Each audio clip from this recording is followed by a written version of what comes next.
네, 어제도 무더웠습니다. 서울 낮 최고 기온 37도까지 올라갔죠. 그런데 이 중에서도 가장 핫했던 곳, 아마 여의도가 아닐까 싶습니다. 일요일이었지만 더불어민주당 당대표 후보 3인이 모두 각각 기자간담회를 연 겁니다. 먼저 송영길 의원, 후보들 중 유일한 50대답게 젊은 피 수혈론을 가장 앞세웠습니다.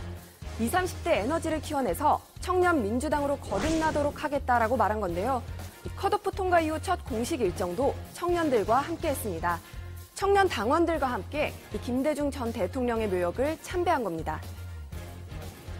김대중 대통령님의 뜻을 다시 한번 되새기면서 저도 민주당의 당대표가 된다면 젊은 여성 청년 정치인들을 대폭 영입해서 훈련시키고 교육의 기회를 줘서 네, 김 전 대통령에게 발탁돼서 30대에 처음 정계에 진출한 만큼 다른 후보들보다는 젊다는 걸 어필한 겁니다.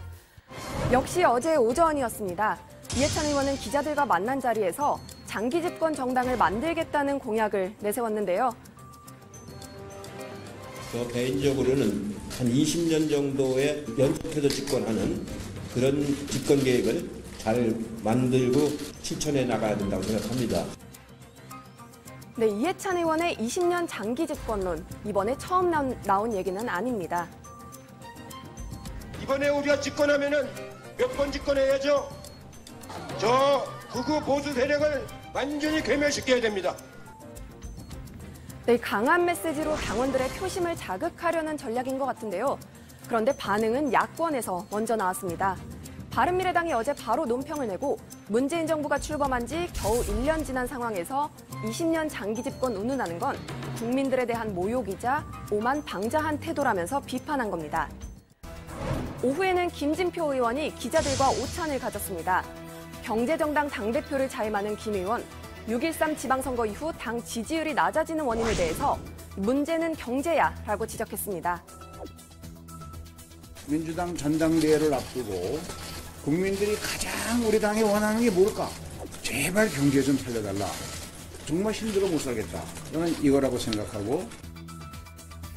자기 어필만 있었던 건 아닙니다. 상대 후보를 향한 견제구도 날렸는데요.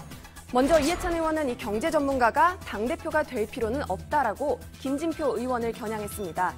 김 의원은 칠선 사이다 이해찬 의원을 향해서 한 잔의 사이다를 마신다고 해결될 문제는 아니다라고 했습니다. 송영길 의원 역시 견제구를 날렸는데요. 이 의원이 청와대와 소통이 잘 될 거라고 보느냐라고 말하는가 하면 김 의원에 대해서는 기재부식 마인드로 당을 이끌기는 힘들 것이라고 했습니다. 당권 경쟁, 점차 치열해지고 있는데요. 또 하나의 쟁점으로 떠오른 게 있습니다. 바로 이재명 경기지사 문제입니다.